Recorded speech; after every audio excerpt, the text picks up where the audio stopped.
Jeg hedder Pelle, jeg er en af jeres matematikundervisere her i grundforløbet, og jeg skal sige noget om kapitel 1 her i vores grundforløbsmateriale. Så det vil jeg kaste mig ud i. Som man kan se her i indholdsoversigten, så handler det om at komme godt i gang med matematik i gymnasiet. Så der vil være nogle emner, som er velkendt, noget I har set før, og grunden til, at det bliver nævnt igen, er, at det jo så er vigtigt at sikre sig, at det her har jeg styr på, også hvis man ikke har det med fra 5. klasse, og gode måder til at få styr på det, fordi vi skal bruge det, når vi skal videre. Så lad os kaste os ud i det.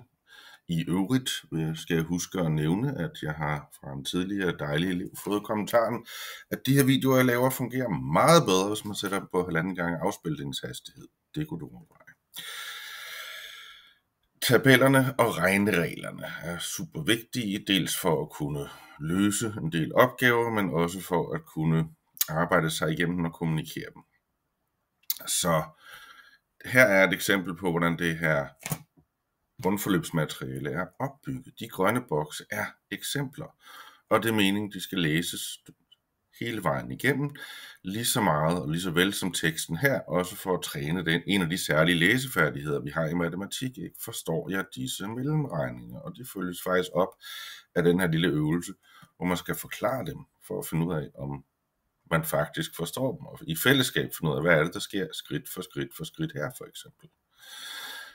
Og det fanger jo så også de to hoveddimensioner, der er i matematikken, det skriftlige arbejde, men også det mundtlige, at kunne med sine egne ord beskrive, hvad er det, der sker. Regnearternes hierarki eller rækkefølge, om man vil, er super vigtig, og nogle eksempler på, hvordan de fungerer. Så det er dels for at kunne regne opgaver, det er vigtigt, at du forstår, hvad rækkefølge du skal gøre tingene i, men også når du kommer til at skulle lave ligningsløsning, er en god sats for det her ret væsentligt i forhold til at lære ligningsløsning.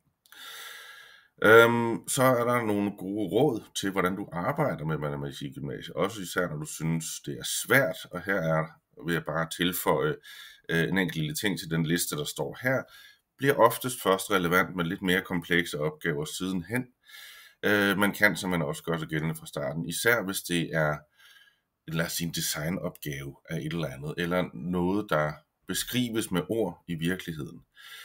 Det at lave en illustration, en tegning, uanset om den er pæn eller ej, men det at tegne den situation, du står i, lige så vel som de andre gode råd, der står her, er en fantastisk måde til at tage en lille smule ejerskab, komme i gang med at få overblik over, hvad det er, du prøver at skulle forstå, for du er nødt til at forstå det, før du kan anvende matematik til at finde det svar, som opgaven spørger dig om. Væsensforskelligt mellem folkeskolematematik og gymnasiematematik er, at vi gerne vil have forklaringerne med. Beskrivelse af den metode, der er brugt, og en forklaring, og ofte er det den samme ting, der er tale om her. Og det skal trænes, for det har folkeskolen ikke gjort, og det er simpelthen mindst halvdelen af arbejdet i det skriftlige, også det mundtlige. Det er ligesom, at du lærer med dine ord at udtrykke, hvordan du gør for at løse en opgave, ikke kun præsentere facit. Er det en ren beregningsopgave, jamen så kan den forklaring jo udgøres kun af mellemregningerne, som så også altid skal være med. Ellers skal det være med ord, der beskriver processen, du når frem til løsningen med. Symbolerne er det vigtigt at forstå, og her er et enkelt lille eksempel på, hvordan lighedstegn fungerer. I forhold til afrunding til decimaltal, nej, vi foretrækker brøker i mellemregninger, fordi så har vi det præcise tal. Facit, hvis der er noget med virkeligheden at gøre, må man gerne afrunde, og så er det jo så en del af det, man skal lære. Hvor mange decimaltal bør man tage med i den her sammenhæng, man nu afrunder i. Kroner for eksempel, så vil det typisk være 2 decimaler, fordi så er vi nede på den enkelte øre.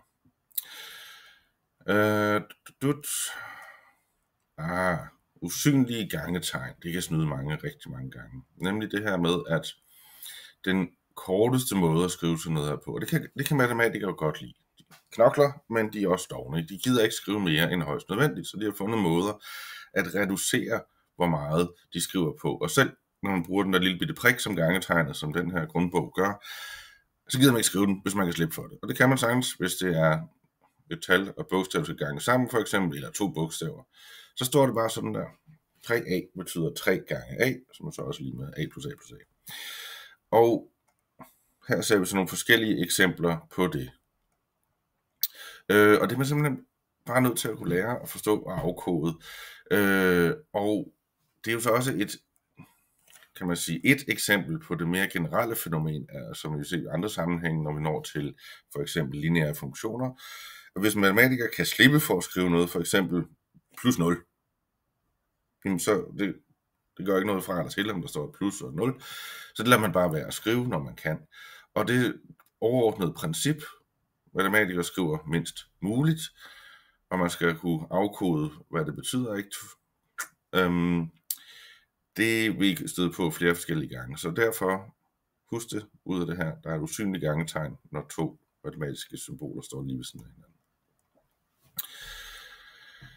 Her er noget, der lige skal læses, måske 2 gange, eller så videre, men det er faktisk en gennemgang af de 4 overordnede talmængder, de naturlige tal, de hele tal, de rationelle tal og de irrationelle tal, som når vi slår dem sammen, udgør alle de tal, vi arbejder med på de niveauer, I vil støde på i gymnasiet, som vi kan smække på en tallinje, eller en talakse, om man vil.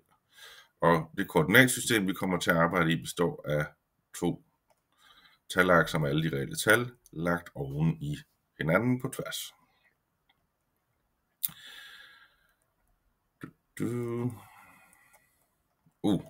Så nu når vi frem til den her 1/3-del, hvordan bliver du bedre til matematik? Og det er simpelthen gode, fornuftige råd. Der er nok ikke noget, der chokerer dig eller overrasker alverden. Men pointen er, at vi gerne vil hjælpe. Der er ikke nogen dårlige spørgsmål at stille. Især ikke nogen dumme. Der er nysgerrige spørgsmål. Der er undrende spørgsmål. Der er spørgsmål, som er et smukt og genuint udtryk for, at jeg vil gerne forstå det her. Det er det, spørgsmål er i matematikopvisningen. Så ja tak, kom med dem. Og udover at spørge, så læs og prøv. Måske endda gør det. Først læs det opgaven en gang til, som det faktisk var et af de gode råd, der stod lidt længere oppe også. Ikke? Og er der kø til at spørge læreren?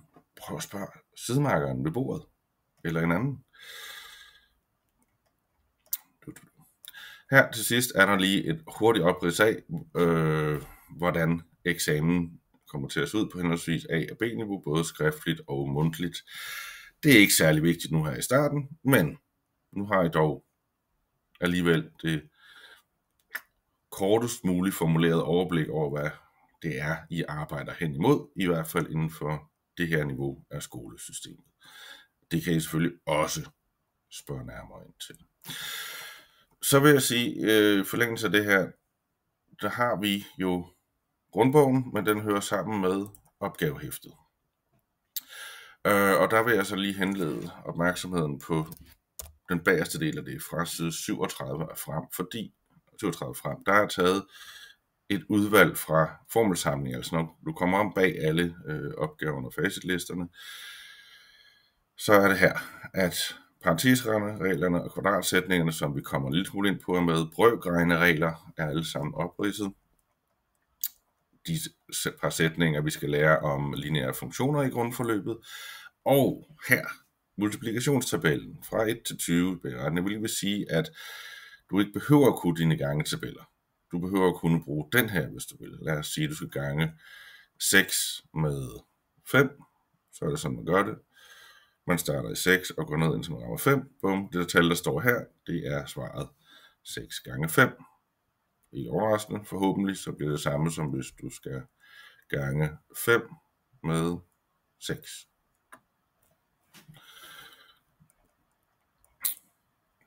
Og ja, de fremhævede tal i diagonalen her er de såkaldte kvadrattal, altså for eksempel når man ganger 3 med sig selv med 3, også kendt som 3 i anden, det vil være 9. De kan så også bruges til den type opgaver, hvor der kan komme kvadratrødder for eksempel, ikke? Hvis vi nu skal finde kvadratroden af 16, jamen så ser vi jo her, det er 4 gange 4, altså er kvadratroden af 16 4. Og kommer der så nogle opgaver her i grundforløbet, jamen så kan du roligt regne med, at tallet under kvadratroden enten er eller skal være en af kvadrattallene her, således der er et pænt og heltalligt svar, som man realistisk kan forvente, at I alle sammen kan finde. Til sidst er der en standard symbolforklaring her. Vi glæder os til at komme ordentligt i gang med undervisningen, og håber I er friske på udfordringen, fordi det bliver fedt, det bliver sjovt, det bliver udfordrende.